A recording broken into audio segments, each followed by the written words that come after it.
এইটা হচ্ছে রাফি। সে অনেক দরিদ্র, দুবেলা দুমুঠো ভাত জোগাড় করতে পারত না ঠিকমতো।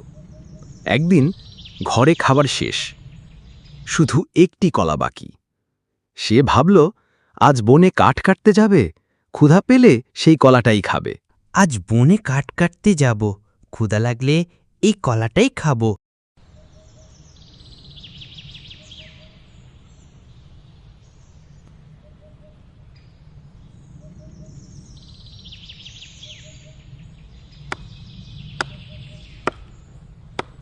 রাফি বনে কাঠ কাটছিল।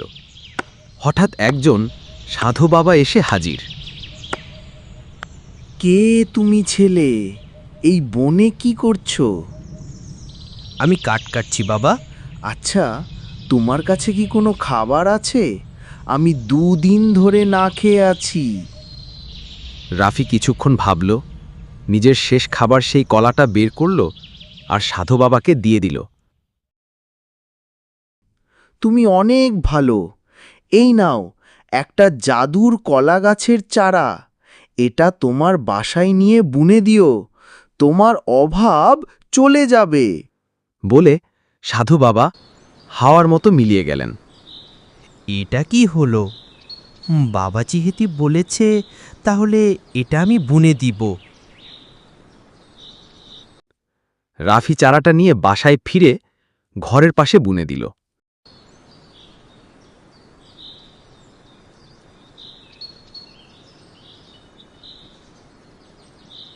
পরের দিন সকালে অবাক কাণ্ড। এ কি, গাছটা এত বড় হলো কিভাবে এক রাতে? আর এত বড় বড় কলা আমি জীবনেও কোনোদিন দেখিনি। এক রাতেই গাছটা বিশাল হয়ে গেছে, আর তাতে ধরেছে বিশাল বিশাল কলা। সে চিন্তা করল এগুলো বাজারে নিয়ে বিক্রি করবে। রাফি সেগুলো বাজারে নিল। মানুষ তো কলা দেখে অবাক। বাজারে নেওয়ার সাথে সাথে অনেক চড়া দামে বিক্রি হলো। ওরে, এত বড় কলা, দাম কত? আমাকে একটা দাও দেখি।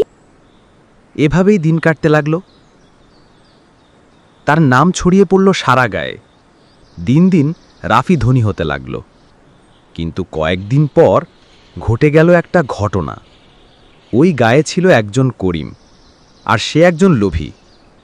আর সে রাফির এমন কলা দেখে ভাবতে লাগল, এই গাছ যদি আমার হয়, আমি হব গ্রামের সবচেয়ে ধনী।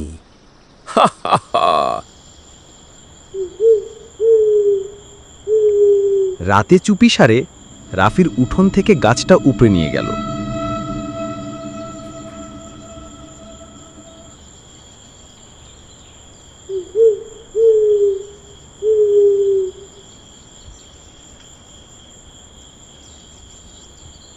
এইবার সব ধন সম্পত্তি আমার নিয়ে গেল। হবে।